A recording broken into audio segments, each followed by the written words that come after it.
La Bible dit deux ensemble, en son nom, il est au milieu. Et nous voulons lui dire merci abondamment pour l'amour qu'il a encore manifesté à notre endroit. C'est pourquoi, avant que je puisse céder la parole à Maman Gisèle pour nous conduire dans un moment de prière, nous voulons quand même remettre ces moments entre les mains de Dieu. Nous ne voulons pas accomplir des choses mécaniquement. Nous ne voulons pas faire des choses selon nos propres volontés, mais nous voulons que la grâce, la volonté de notre Seigneur qui nous a créés puisse être là au milieu. Prions le Seigneur.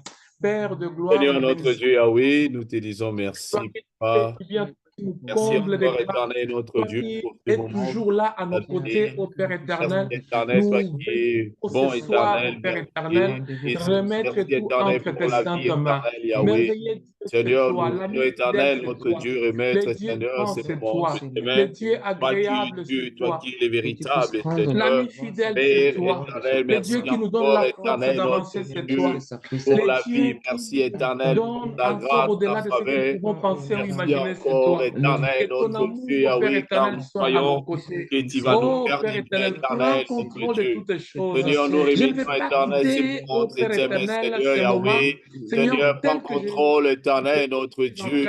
Seigneur, dirige-nous, éternel, ô Père. Seigneur, sois éternel, notre Dieu, avec nous, Seigneur.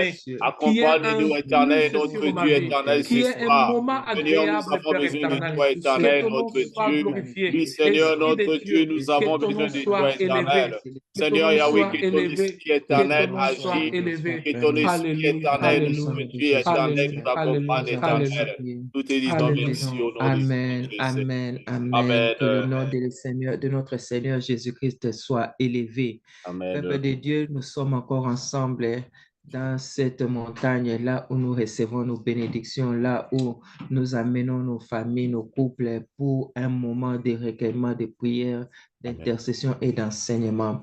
Ce soir, comme vous avez vu dans les flyers, nous allons parler à propos de l'épargne, ce qui concerne les finances des couples. Nous n'allons pas nous étendre sur tout ce qui concerne les finances, mais nous allons toucher tout simplement un point dans les finances qui est l'épargne, parce que quand nous parlons finances, ça incorpore beaucoup de choses, beaucoup d'aspects. Et ce soir, nous allons nous limiter seulement sur l'aspect épargne et comment cela peut devenir une source de conflit.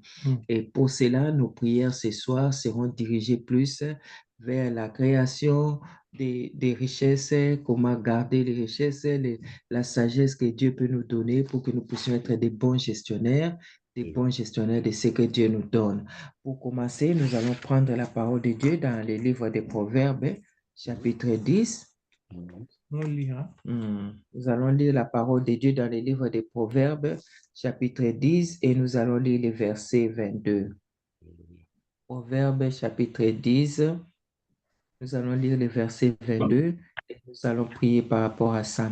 La Bible déclare, Alléluia. J'ai le nom du Seigneur. C'est la bénédiction de l'Éternel qui enrichit et il ne se la fait suivre d'aucun chagrin. Amen. C'est la bénédiction de l'Éternel qui enrichit et qui ne se fait suivre d'aucun chagrin. Donc, la bénédiction de l'Éternel, tout ce que Dieu nous donne, comme aussi les finances, c'est une bénédiction de l'Éternel. Nous allons prier ensemble et nous allons demander que l'Éternel puisse pouvoir financièrement pour les familles. Prions au nom de Jésus. Père éternel, que ton nom soit béni.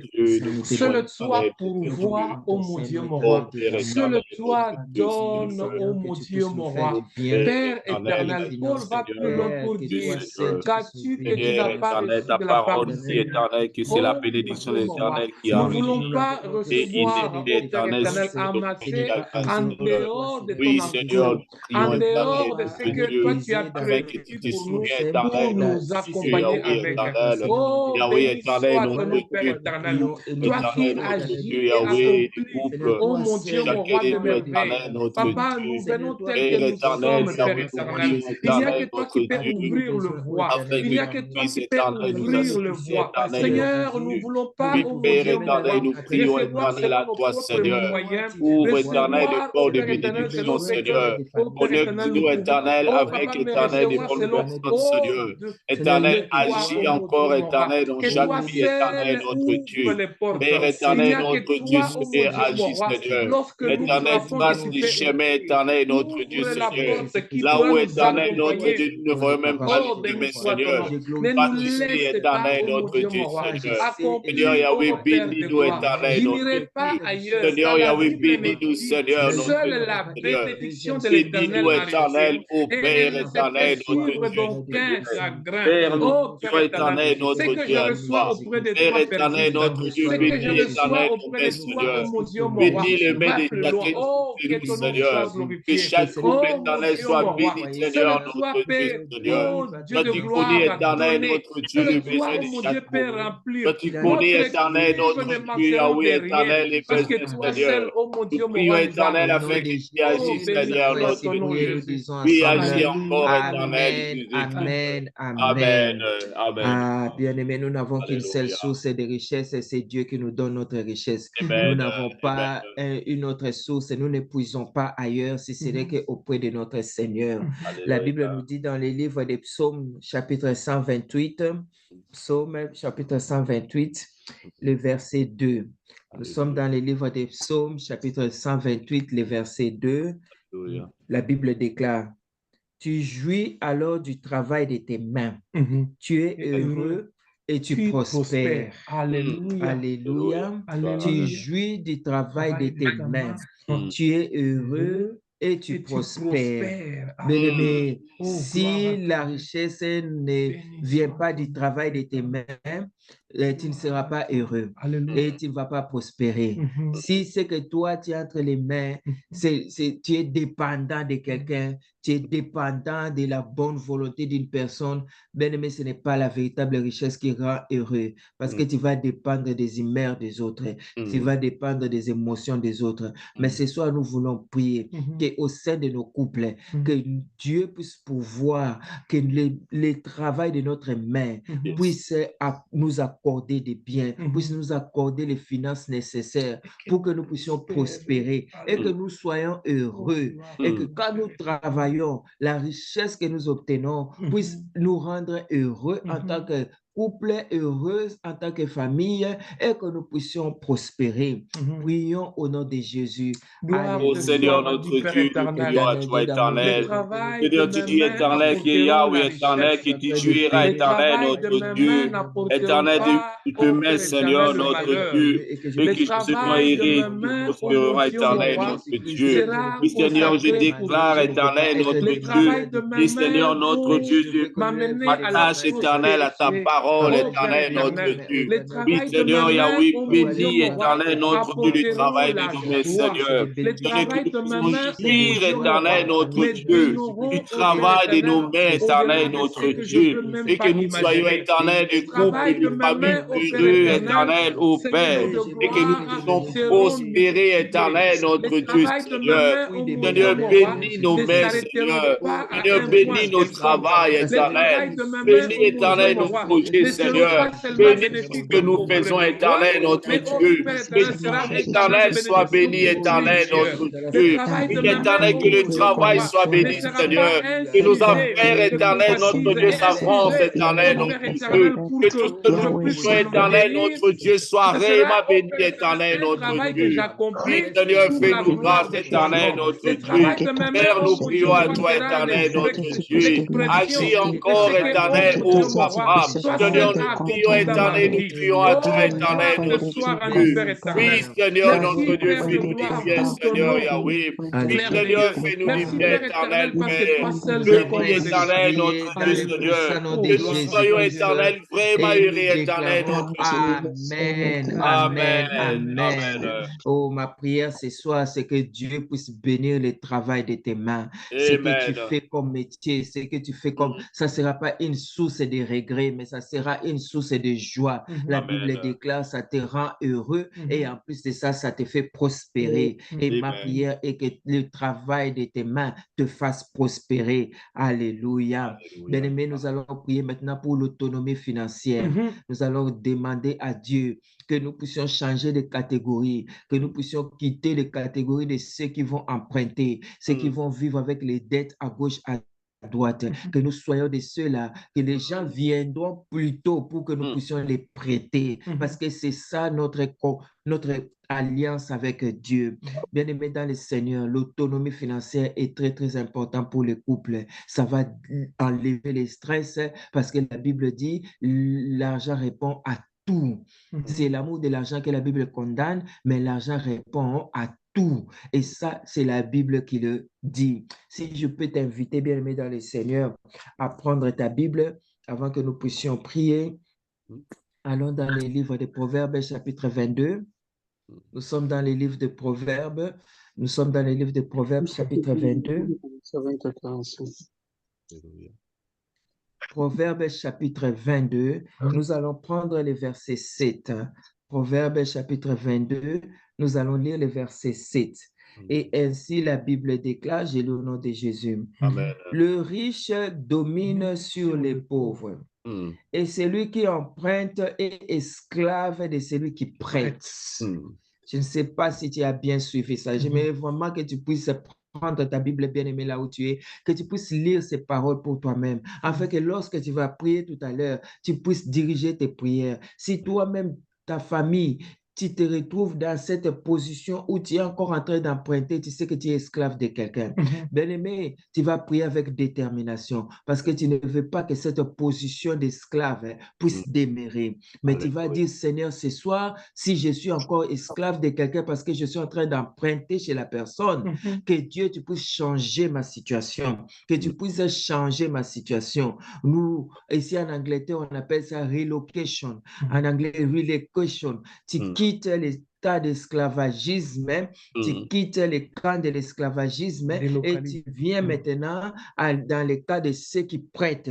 Donc, tu vas maintenant être dans le cas de ceux qui dominent. Bien-aimé, dans les livres de Genèse, on nous a parlé de dominer. On ne nous a pas parlé de devenir esclave. Or, quand on est encore dans une situation où, quand il y a un problème financier, on doit chercher qui va nous emprunter, c'est-à-dire que nous évoluons encore dans ces domaines-là, dans ces levels-là, dans ces niveaux-là, où nous sommes encore en train de faire l'esclavagisme.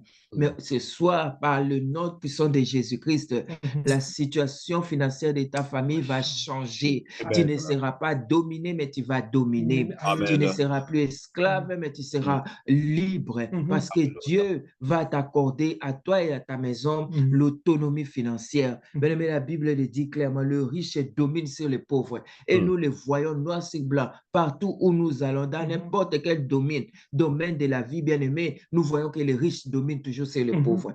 Or, nous ne pouvons pas, en tant qu'enfants de Dieu, nous contenter d'être seulement des pauvres. Non, il est grand temps que la table puisse être vraiment renversée. Il est grand temps que les choses puissent vraiment changer. Alors, j'aimerais t'inviter à prier avec détermination que cette année, c'est l'année où la situation va changer.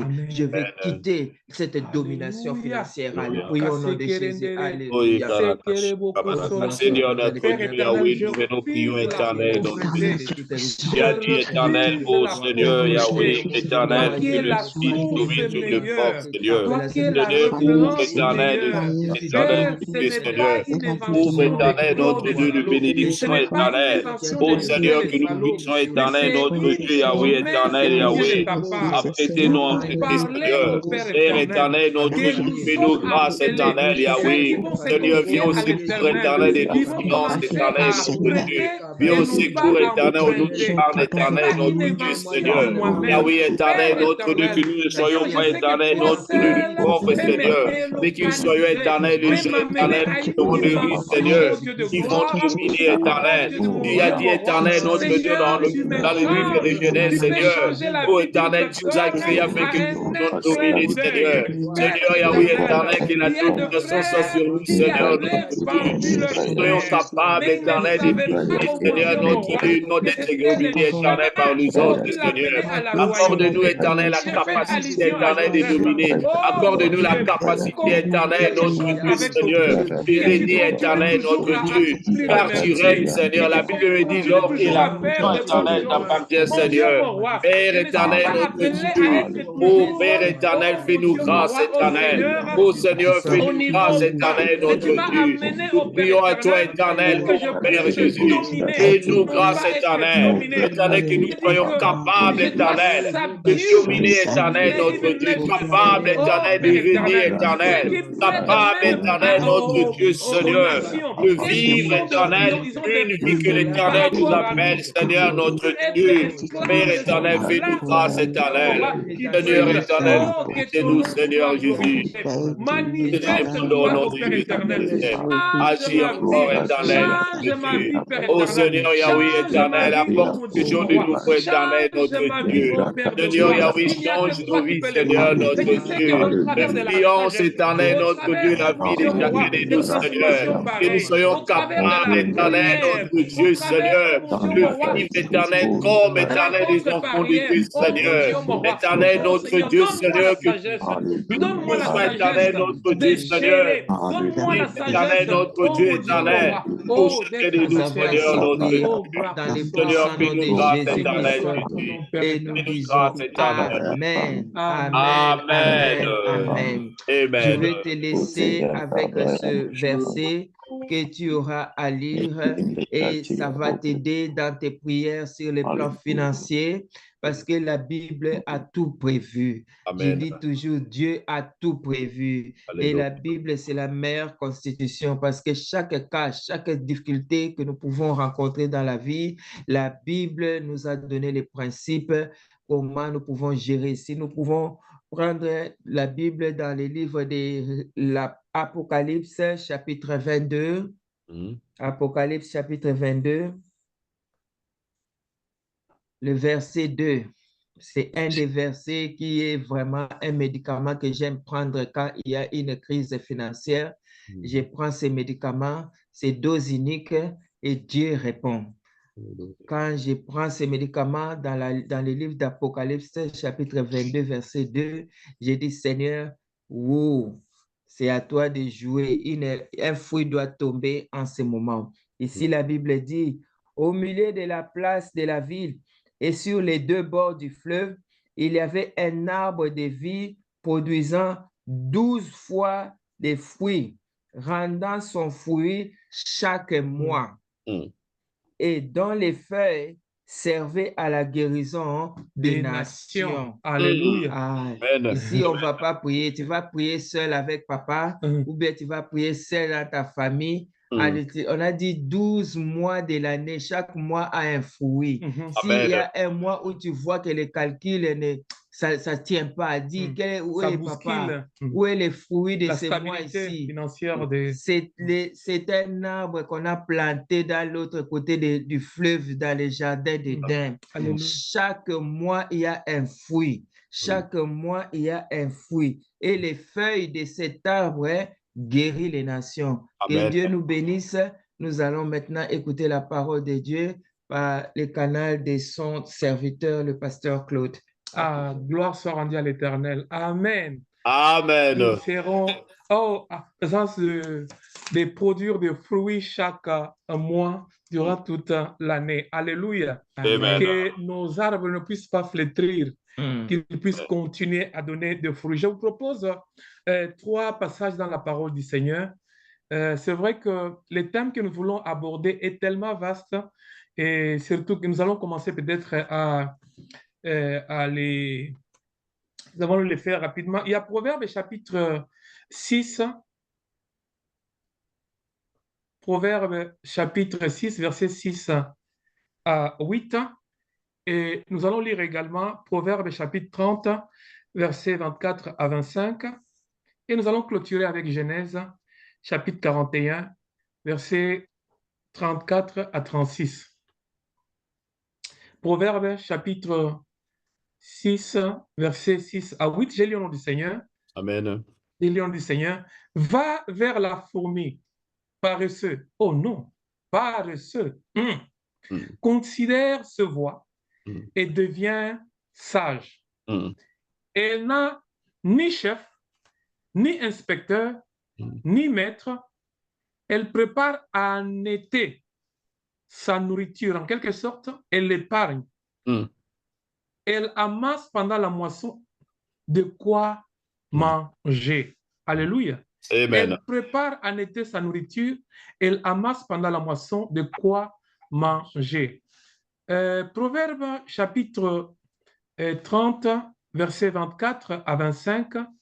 La Bible nous dit, il y a sur la terre 4 animaux petits et cependant de plus sages. Les fourmis, peuple sans force, préparent en été leur nourriture. On parle de la fourmi, mais plusieurs fois. Et lorsque nous lisons le livre de sagesse, nous voyons comment c'est comme les sagesses qui sont en train d'être divulguées auprès d'un fils. Et lisons rapidement Genèse chapitre 41. Nous allons lire le verset 34 à 36.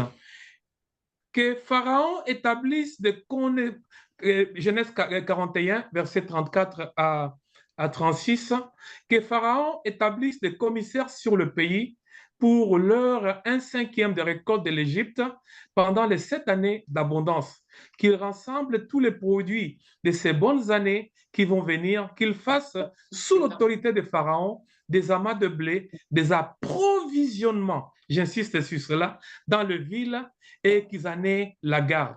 Écoute maintenant, ces provisions seront en réserve pour les pays pour les 7 années. Ces provisions seront en réserve pour le pays pour les 7 années de famine qui arriveront dans le pays d'Égypte, afin que le pays ne soit pas consumé par la famine. Lorsque nous parlons de ces passages, nous faisons allusion à un songe que Pharaon avait eu et que les gardes sont venus parce qu'ils n'arrivaient pas à voir, même pas les mages, les magiciens ne pouvaient pas interpréter les songes, et il a recouru, et j'aime bien la parole, si nous lisons les versets précédents, la Bible dit que Joseph lui dit que ce n'est pas moi qui vais interpréter, mais c'est Dieu qui va interpréter. Gloire à l'Éternel. Alors si Dieu va interpréter et qu'il donne que les vaches belles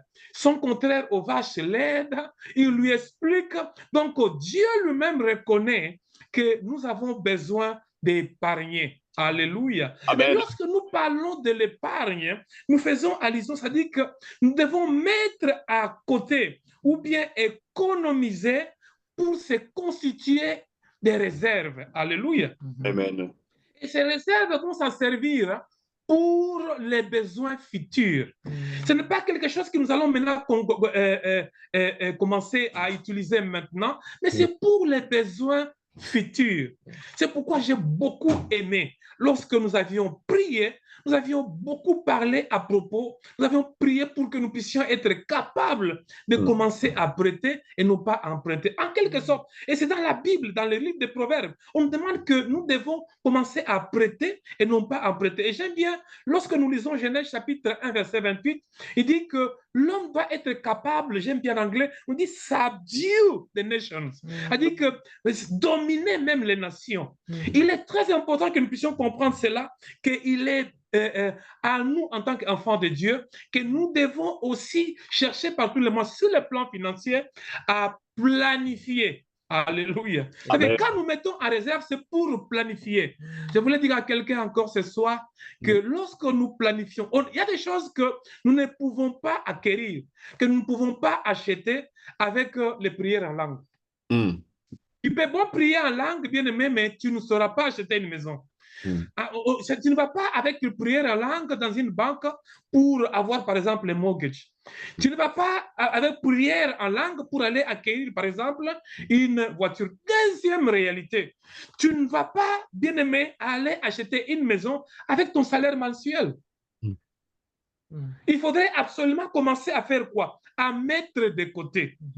À mettre de côté pour que vous puissiez arriver à accomplir c'est à quoi vous avez planifié. Et lorsque vous planifiez, bien-aimé, vous ne planifiez pas seul. Vous planifiez avec votre conjoint et vous planifiez avec votre conjointe. Donc, ça doit être des choses que vous réalisez ensemble. Donc, il est très capital que nous puissions comprendre cela, afin que nous puissions même arriver au conflit qui résulte à cela. Mais bien aimé, tu ne peux pas épargner ce que tu n'as pas. C'est pourquoi ici, la Bible commence dans Proverbe chapitre 6, peut-être, c'est quelque chose par la grâce du Seigneur avec le couple en mission, nous pourrons, dans les jours à venir, donc expandre cela, parce que nous devons être capables de la création des richesses. Nous devons comprendre la création des richesses. C'est pourquoi, dans le livre de sagesse, Salomon dit, il compare les paresseux aux fourmis. Il dit que même les fourmis sont meilleurs par rapport aux paresseux. Il dit que les paresseux ne produisent pas, ne créent pas la richesse. Pour que tu puisses créer la richesse, il faudrait que tu commences à te relever chaque matin. J'ai beaucoup aimé, je suis en train, il y a un pasteur que moi et ma femme, nous sommes allés dans une conférence et nous a parlé de quelque chose que j'avais beaucoup apprécié. Elle parlait, il dit qu'il y a beaucoup de gens qui sont paresseux quand ils arrivent ici, par exemple en Europe, dans le pays là où il y a le travail, tout ça. Alors il demandait, il dit, quand tu veux quitter cette étape-là, when you want to relocate, quand tu veux être délocalisé, alléluia, de ne pas demeurer dans cet environnement-là. Réveille-toi par exemple le matin et vers 7 heures, allez même parmi les gens qui sont en train d'aller au travail et prends au moins le goût. C'est comme un entraînement. Prends un peu le goût pour commencer à sortir de la maison pour aller créer les richesses. Il y a quelqu'un qui m'avait dit un jour, il dit, moi je vais commencer à faire mon propre business. Moi je dis, écoute, même ton propre business c'est pire encore. Parce que ton propre business, a dit, quand le travailleur ne vient pas, toi tu dois le remplacer. Par contre, si c'était le travail d'une autre personne, on pourrait même appeler quelqu'un de l'agence. Mais toi, encore, c'est pire. Ça dit que même si c'est votre propre travail, vous devez aller créer des richesses. Vous devez sortir pour aller créer des richesses afin que vous puissiez atteindre votre planification. Donc, il est très important. C'est pourquoi, par la grâce du Seigneur, nous allons parler peut-être dans les jours à venir à propos de la création des richesses. Mais aujourd'hui, nous voulons parler à propos des conflits qui résultent de manque d'épargne. Alléluia. Amen. Manque d'épargne. Manque d'épargne. Je voulais dire encore à quelqu'un aujourd'hui que nous, ça doit être quelque chose de connivence entre l'homme et la femme. Vous planifiez pour l'avenir. Et laisse-moi vous dire que les statistiques que j'étais en train de lire quand je préparais un peu ce message, c'est vraiment très, très alarmant. Parce qu'on dit aux États-Unis, 57% de la population américaine n'ont pas épargné plus de $1000 dans leur compte. 57% des couples aux États-Unis n'ont pas épargné 1000%. Et 58%, $1000 dans leur... Je ne parle pas ici épargner chaque mois. C'est-à-dire que les avoirs dans les épargnes. Et on a montré également que 58% seront dans des difficultés si, maman Gisèle, si 5 ans, s'il tombait, s'il y avait une situation subite qui surgissait et qui demandait à ce qu'on puisse payer $500 aux États-Unis. Donc, ils seront dans difficulté. Et vous pouvez vous imaginer maintenant comment les gens sont dans les difficultés parce qu'ils doivent commencer à aller toujours emprunter et ils deviennent, j'ai beaucoup aimé les versets là, dans Proverbe, et ils deviennent quoi? Esclaves de celui qui a prêté. C'est-à-dire qu'il y a beaucoup de gens aujourd'hui qui marchent mais qui continuent toujours à être des esclaves. Bien aimés, la première des choses que nous devons comprendre, c'est que pour épargner, ça signifie que tout d'abord, nous devons réduire les dépenses. Les dépenses. Les dépenses. Nous devons réduire les dépenses. Et c'est la première difficulté qui surgit dans les couples. La première difficulté qui surgit dans les couples.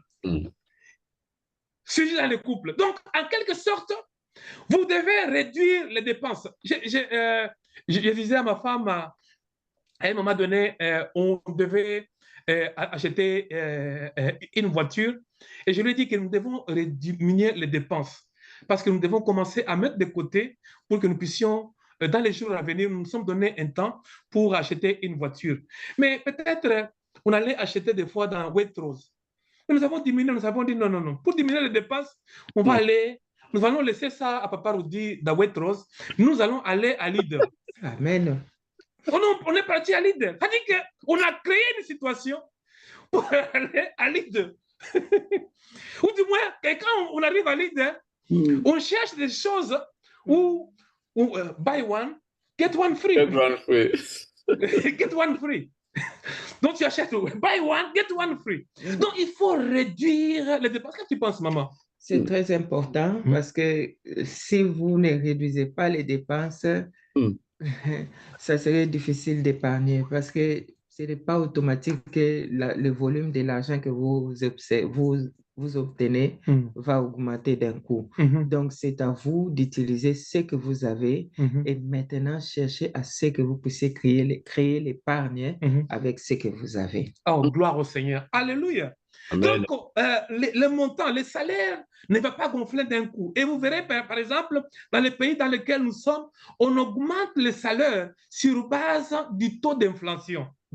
Et le taux d'inflation ne signifie seulement que la valeur de l'argent a augmenté ou a baissé. Mais difficilement que ça puisse baisser. Ça ne fait que augmenter. Alors, on augmente. Si c'était 3%, on augmente avec 3%. C'est-à-dire qu'en quelque sorte, votre salaire n'a pas augmenté. Parce que la valeur a aussi augmenté. En fait, la valeur des biens a aussi augmenté et vous restez toujours au même niveau. Donc, mais nous devons absolument faire par tous les moyens pour limiter les dépenses. Cela demande à ce que nous puissions limiter les dépenses. Alléluia. Amen. Bien aimé, limiter les dépenses, épargner, et souvent cela crée des conflits dans le couple. Parce que toi, tu as la dimension, tu as ta manière de concevoir, de dire, mais on nous paye, pourquoi est-ce que nous devons commencer? Nous avons déjà acquis une certaine habitude. Alors, ces changements-là, cette transformation-là, cette délocalisation n'est pas facile à accepter. Et souvent, ça crée des disannées. Et j'ai pris le Seigneur que parmi nous, s'il y a des gens, par exemple, qui ont connu des cas pareils, qui puissent prendre, qu'ils doivent savoir que lorsque vous devez quand même faire un effort pour diminuer absolument les dépenses et vous pourriez aller de l'avant et surtout, là, votre planification pourra atteindre l'objectif. Parce que vous savez, il y a beaucoup de gens, maman, qui évoluent sur base de comment est-ce que les gens vont le voir. Ils veulent seulement acheter, par exemple, les habits qui impressionnent. Ils veulent seulement avoir une voiture qui impressionne. Ils veulent faire des choses pour impressionner le monde. Alors, s'il n'y a pas une attente, dans cela, il sera un peu difficile. Épargner, bien aimé, encore une chose, ça demande discipline. Discipline. Discipline. Discipline. Il faut discipline. Il faut discipline de chacun. Il faudrait qu'il y ait discipline dans la manière dont nous concevons cela. Il faudrait qu'il y ait discipline dans la manière où nous nous sommes fixés un objectif. Nous sommes fixés, par exemple, un objectif pour acheter une voiture. Nous sommes fixés un objectif, par exemple, pour épargner. Bien aimé, vous savez, nous épargnons de plusieurs manières. Je vais donner seulement un exemple. Si aujourd'hui, tu ne t'inquiètes pas, parce que vous savez, quand on réduit, on prend l'argent à la source. Lorsque vous payez les NI, dans les NI, il y a une dimension où vous épargnez pour la retraite. Là, on vous coupe, par exemple, la pension, pension scheme. Il y a aussi la retraite qu'on prépare. C'est-à-dire que déjà, vous acceptez cela. Qu'on puisse couper à la source. Mais il faudrait que cela soit transcendé même dans votre vie de couple. Que vous puissiez être ensemble et être disciplinés. Lorsque vous vous êtes dit que nous devons commencer à épargner, mais vous devez vous appliquer à cela. Vous devez vous appliquer à cela. Maman, je ne sais pas si vous avez quelque chose à parler de cela. Ne pas épargner, si on n'arrive pas à épargner, C'est-à-dire qu'on se prépare pour la crise financière. Et il y a toujours ce que nous appelons imprévu sur le côté finance. Et la discipline dont le pasteur est en train de parler, c'est une discipline, quand vous avez ça sur le plan financier, cette discipline peut aller même vous aider dans d'autres domaines de votre vie. Et on nous a dit que pendant l'été, c'est le moment où cette fourmi prépare déjà sa nourriture, met en réserve pour l'hiver. Et surtout qu'ils n'ont pas de chef. Ils n'ont pas de chef, mais ils se sont disciplinés. Donc, ils se sont disciplinés. Et ils savent regarder quand est-ce qu'il y a le froid, il y a l'été, hein, et quand est-ce qu'il y a l'hiver. Oui, maman. Parce que sans épargne, bien aimé, c'est comme si tout ce qui vient, tu es en train de, dans l'argent que tu possèdes, dans l'argent que tu reçois, que ce soit salaire, que ce soit les bénéfices de ton commerce, dans cet argent, ça vient avec 3 parties. Il y a ton passé dedans, il y a ton présent dedans, il y a ton avenir dedans.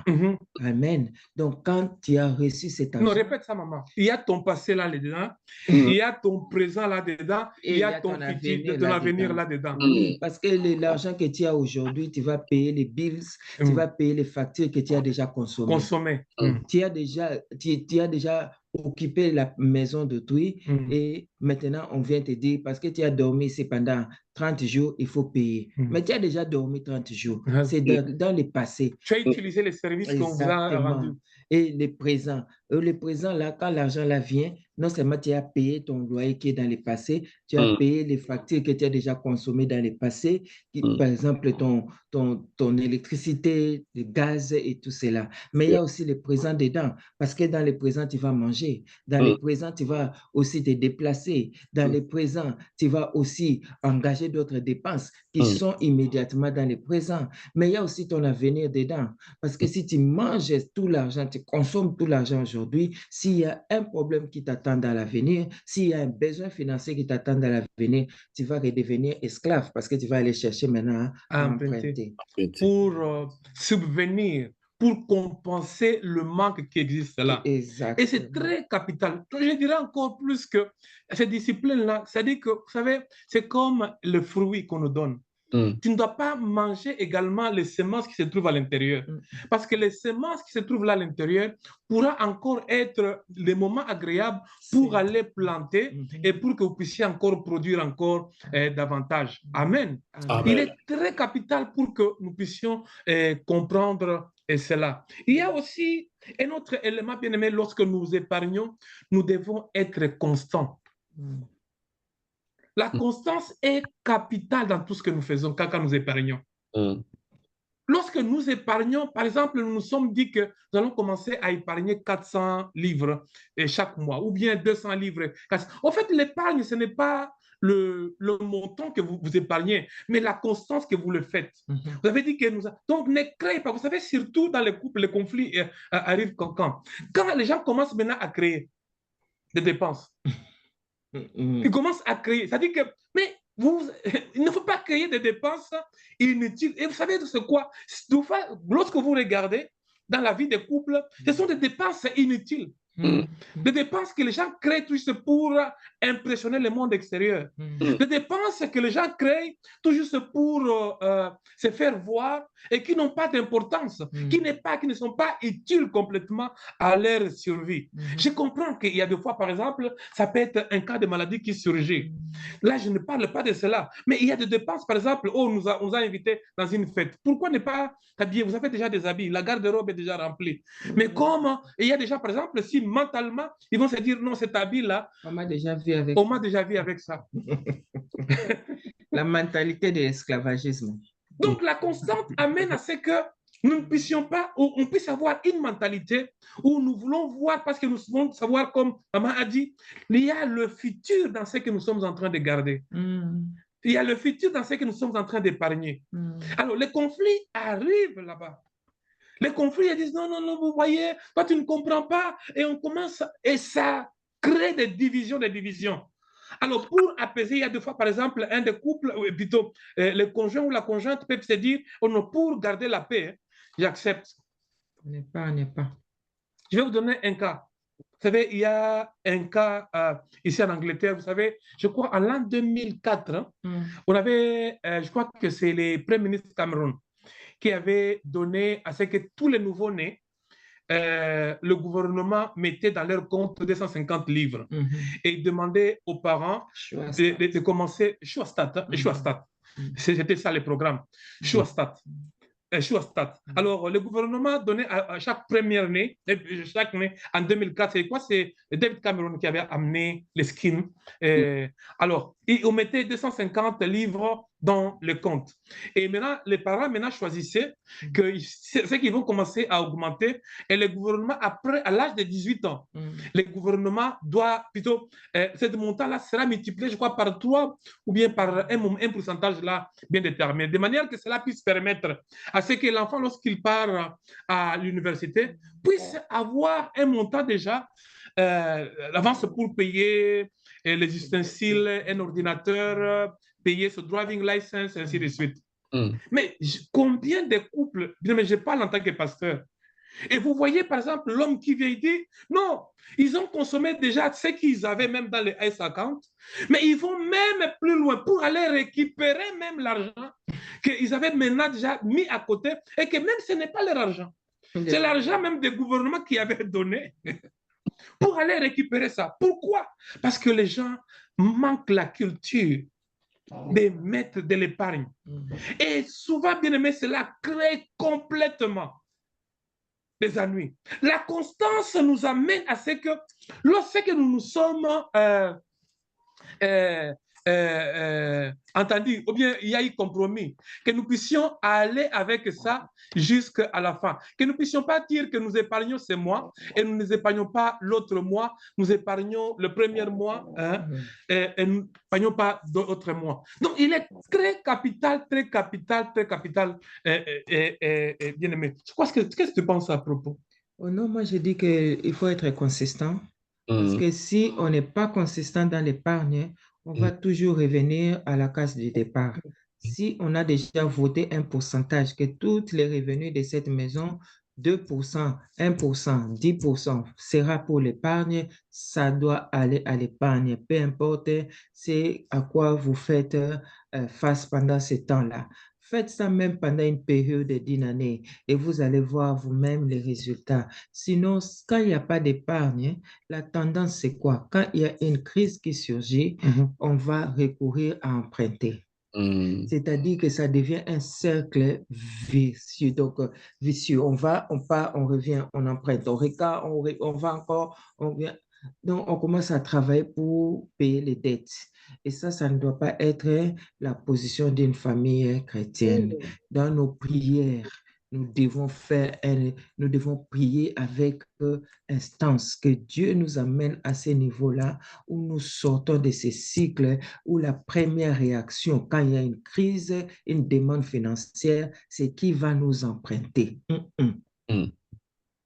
On doit arriver au moment où on se dit, par rapport à cette situation, combien nous avons qui peut ne fût-ce que décaler cette situation avant que nous puissions aller demander le secours ailleurs. Donc, quand il n'y a pas d'épargne, la famille est vulnérable, la famille est exposée. Et ici, on se limite seulement, il y a beaucoup de dégâts collatéraux quand il y a des crises financières au sein du couple. Beaucoup de dégâts collatéraux, je peux vous le dire. Là où la femme emprunte de sa manière, l'homme n'est même pas au courant. Papa aussi va s'endetter ailleurs et la femme n'est pas au courant. Et quand on va découvrir ça, c'est seulement quand on vient toquer à la porte maintenant pour dire que les huissiers viennent, ils veulent prendre la télévision. Mais qu'est-ce que tu avais fait avec l'argent? Il n'y a rien. Tu ne peux même pas donner une explication valable. Manque de discipline, manque de consistance, manque d'objectifs ensemble. Quand il n'y a pas la discipline financière, il y a l'échec total. Et cette discipline financière est très, très importante parce que vous allez aussi transmettre cela à la génération future. Que Dieu nous bénisse. Oui, avant que nous puissions aller plus loin, il y a beaucoup de choses à parler. Je vais vous donner, par exemple, j'avais posé la question à quelqu'un, quand il y a un manque de discipline, j'avais posé la question à quelqu'un, il dit, aujourd'hui, j'étais en train de l'expliquer parce qu'il devait à la banque, dans le cas de crédit, au moins 8 000 livres. Et quand je lui pose la question, je lui dis, mais qu'est-ce que tu as acheté avec ces 8 000 livres? Il était incapable de me dire ce qu'il avait acheté. Avec quoi il l'avait acheté.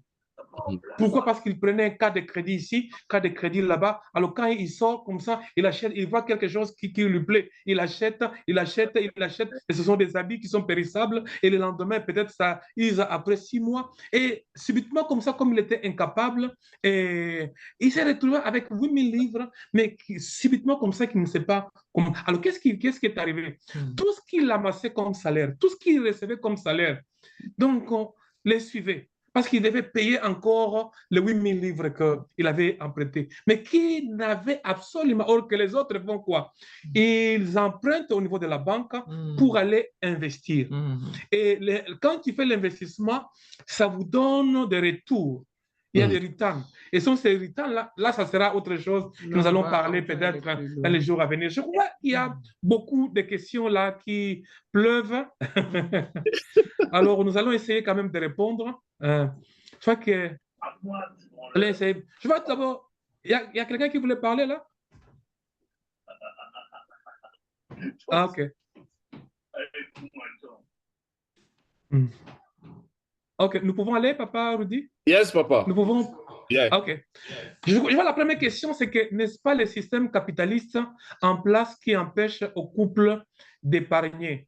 Non. Non, parce que nous sommes dit tous non. Absolument non. Oui, maman, comment je vais continuer? Le capitalisme ne peut pas t'empêcher d'épargner. C'est ça, c'est ici, la mentalité. Quand nous enseignons les couples à propos de l'intelligence financière, vous allez comprendre que ça n'a rien à voir avec le capitalisme. Ça n'a rien à voir. C'est la discipline et la mentalité. Si vous avez la mentalité d'épargner, même si, parce que le capitalisme, c'est quoi? On va vous donner les incentives pour dépenser. Et maintenant, si vous n'êtes pas discipliné, vous n'avez pas de principes en place, vous allez être éparpillé. Vous allez faire n'importe quoi avec l'argent. Bien-aimés dans le Seigneur, laisse-moi vous dire, épargner, c'est une culture, c'est une mentalité. De la même manière, quand on est discipliné à propos de son argent. De la même manière, on sera discipliné dans d'autres domaines de notre vie. Quand vous voyez que financièrement, vous n'êtes pas bien garé, bien aimé, va vérifier ailleurs. Tu trouveras aussi, il y a toujours cette tendance-là de toucher à tout parce qu'il n'y a pas cette discipline-là. Le capitalisme, oui, c'est une forme d'économie, mais cela ne peut pas être une barrière pour empêcher à quelqu'un qui est discipliné, qui est déterminé à épargner, surtout quand on est une famille, Bien aimé, on va devenir ridicule. Imaginez un peu, vous retrouvez papa Claude qui appelle papa Pierre Branzac. Papa Branzac, est-ce que vous pouvez bien m'emprunter 10 livres? Les enfants n'ont pas du lait à la maison. Ou du moins, l'électricité est partie. Et la semaine prochaine, c'est à maman Gisèle. Maman Gisèle, est-ce que tu peux me donner 5 livres? L'électricité est partie. Les enfants sont dans le noir. Come on. Ça diminue. Ça vous rend ridicule, ça diminue, il n'y a plus de dignité, il n'y a plus de boundaries. C'est pourquoi tu vas aller emprunter chez quelqu'un, le lendemain, il va te manquer le respect et ça va amener des conflits. Non seulement les conflits là dehors, mais les conflits aussi dans les mariages. Mais il y a beaucoup à parler sur la discipline, l'intelligence financière. Mais nous sommes dans les épargnes. Pour augmenter toujours à ce que vous venez de dire, nous avions parlé d'abord, la première chose, que épargner signifie réduire les dépenses. Voilà. C'est-à-dire que vous devez faire par tout le moyen en réduisant les dépenses. Parce que comme maman a dit, le capitalisme va faire quoi? Vous exciter à dépenser. Vous exciter à sortir tout le temps. Peut-être hier, tu sortais 4 fois la semaine ou du moins 4 fois le mois pour aller dans un restaurant. Mais quand tu veux épargner, diminue. Tu vas aller au restaurant, mais 2 fois le mois. Et non plus 4 fois le mois.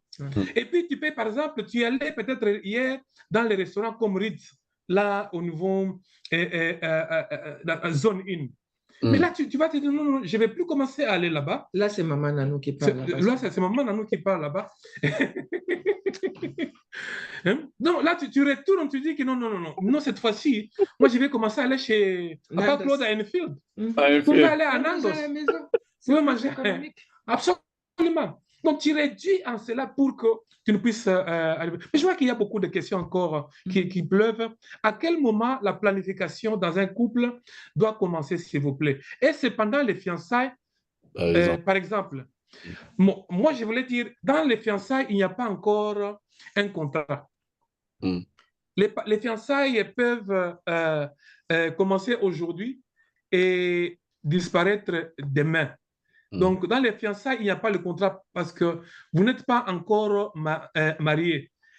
Personnellement, je dirais que vous pouvez avoir des souhaits. Vous pouvez projeter des souhaits.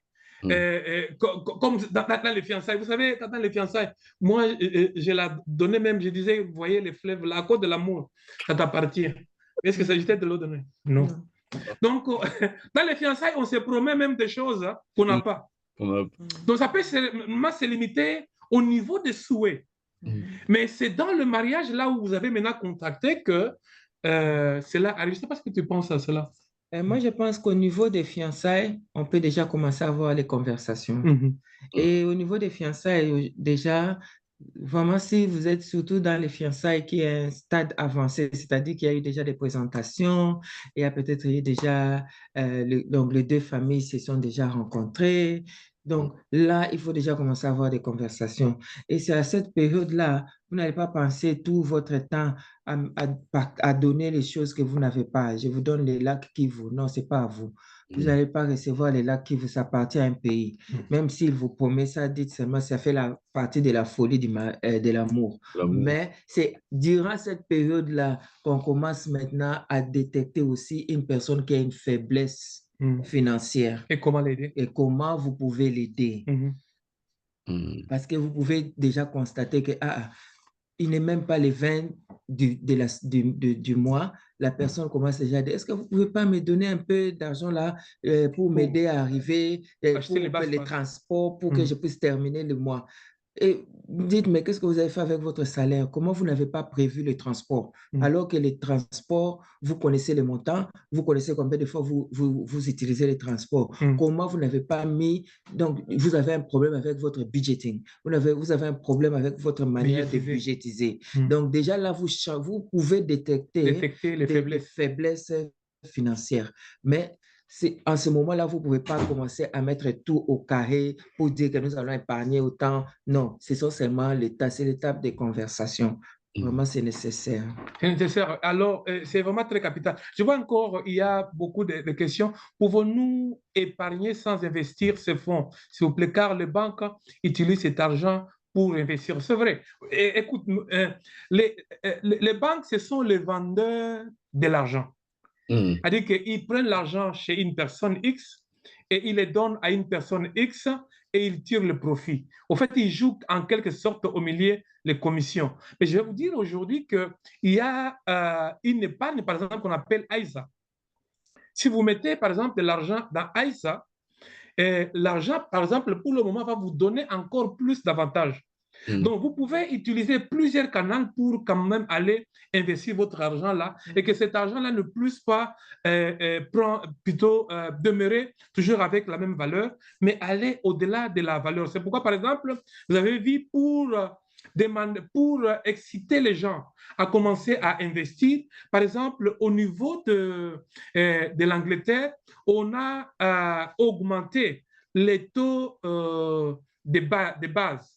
Les taux en bon français, on dit les taux directeurs, base rate, les taux directeurs de la banque.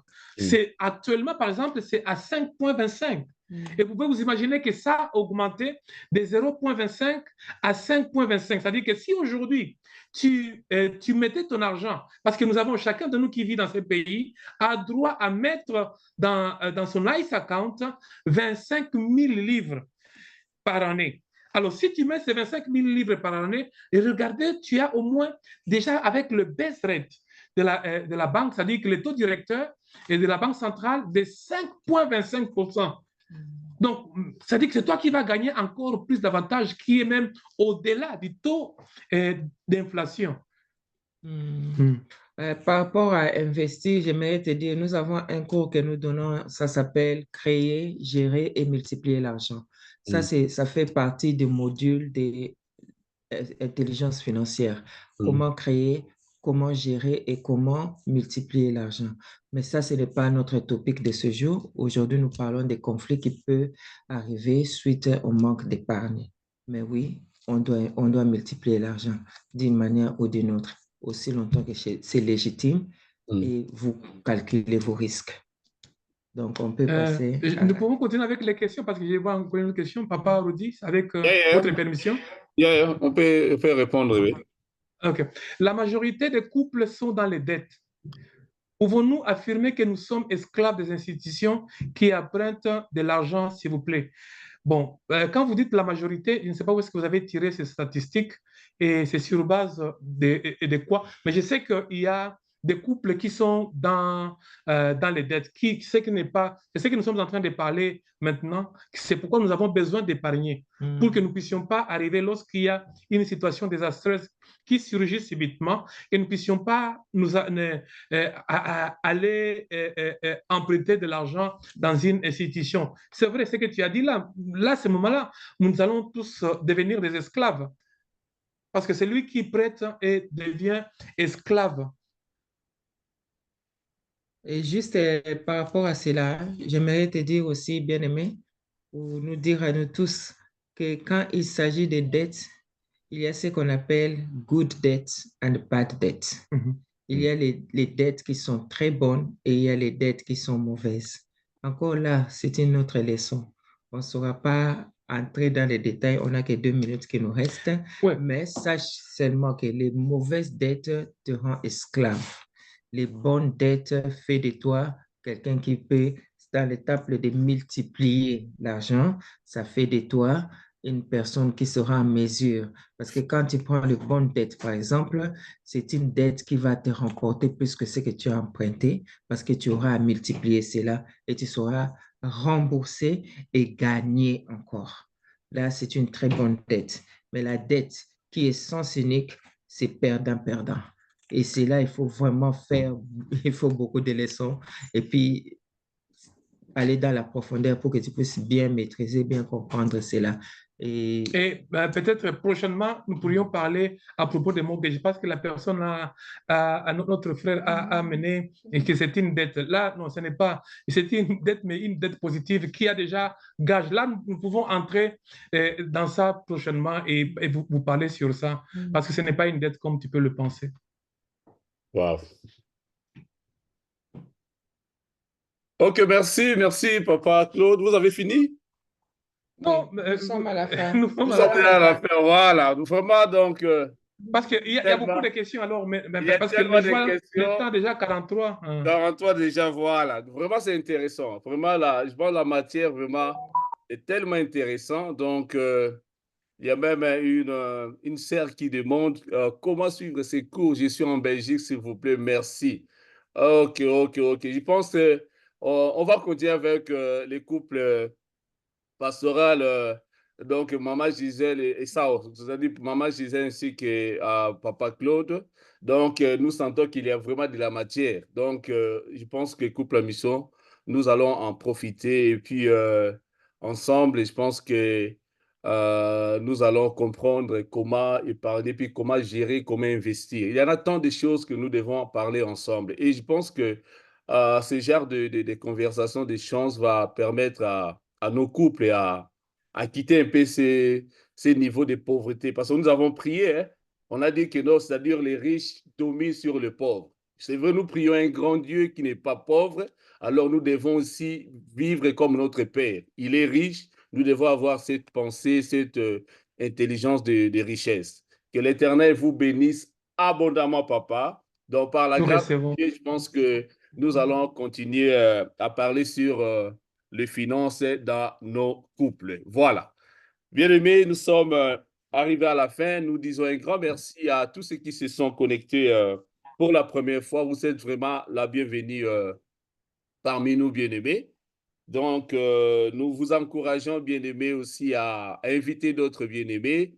Et j'ai dit aussi un grand merci à vous qui êtes toujours là chaque lundi de 20h45 jusqu'à 21h45 heure de Londres. Nous disons un grand merci aussi à vous et surtout à toutes les églises qui se connectent avec nous ainsi qu'à tous les ministères qui nous accompagnent dans ces plateformes. Que l'Éternel se souvienne de vous. Voilà. Et d'autres communiqués, nous vous demandons de vous abonner beaucoup sur notre chaîne en YouTube. C'est-à-dire, nous avons téléchargé toutes les vidéos depuis l'année passée jusqu'à lundi passé. C'est-à-dire, même aujourd'hui, ce soir déjà, nous allons les télécharger sur notre chaîne YouTube. Donc, si vous avez raté ou si vous voulez partager avec un bien-aimé, veuillez leur donner le nom de notre chaîne YouTube, c'est toujours Couple en Mission. Voilà. Et pour finir, bien-aimé, je rappelle que les couples, c'est-à-dire Famille Makaba Ministry, organise un concert des enfants. Donc, il y aura aussi des dramas ainsi que d'autres activités pour les enfants. Il y aura beaucoup de surprises, des cadeaux. Donc, ça sera le 3 août en 2023. Et je pense qu'on a pris l'heure. Donc, les lundis prochains, je vais partager encore les leaflets. Voilà, nous sommes arrivés à la fin. Couple pastoral, Papa Claude ou Maman Gisèle, si vous pouvez nous bénir ensemble et recommander les enfants de Dieu entre les mains de Dieu. Merci beaucoup. Vous êtes en mythe, Papa. Père, nous bénissons ton nom.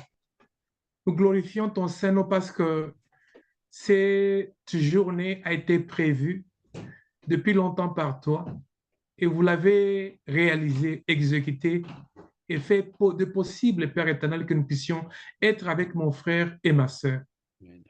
Continue à chacun de nous, ô Père éternel, de déverser la sagesse, afin que, ô Père de gloire, nous puissions pas être bénéfiques, que cette sagesse ne soit pas bénéfique seulement pour nous, en tant que couple, mais aussi pour les enfants que vous nous avez donnés, ou vous voulez aussi nous donner.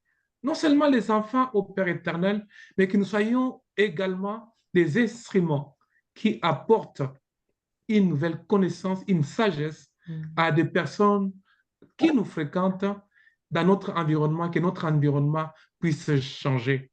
Père de gloire, la Bible me montre qu'une veuve, la Bible dit qui a été approchée par Élisée, elle a dit quelque chose qui a toujours attiré mon attention. Il dit, mon Seigneur, mon mari est décédé et il m'a laissé avec beaucoup de dettes. Père éternel, s'il y avait l'épargne à ce moment-là, oh Père de gloire, il n'y aura pas ce genre de pleurs. Père, continue, Seigneur, à nous aider, ô Père éternel. J'ai béni ces couples en mission, cette plateforme que tu nous as donnée, afin que nous puissions chaque jour et chaque semaine, Père éternel, être bénéficiaires de ces enseignements et de ces moments de partage. Car la Bible dit, c'est avec le frère et les sœurs où tu déverses tes bénédictions. Accompagne-nous, ô mon Dieu, mon roi, que cette plateforme, mon Dieu, mon roi, puisse atteindre plusieurs.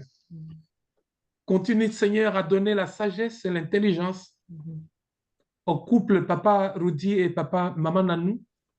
Papa, afin que chaque fois lorsque nous nous rencontrons, Père éternel, nous ne puissions pas terminer en étant la même personne, mais des personnes transformées. Amen. Au nom puissant de notre Seigneur, nous avons prié et nous disons Amen. Amen. Amen. Amen. Amen. Thomas, merci beaucoup. Good night. On se revoit le lundi prochain, même heure, 20h45 jusqu'à 21h45, heure de Londres. Merci beaucoup, Papa Claude. Merci beaucoup, Maman Gisèle. Que l'Éternel. Merci beaucoup. Bye bye. Thank you. Okay, bye bye.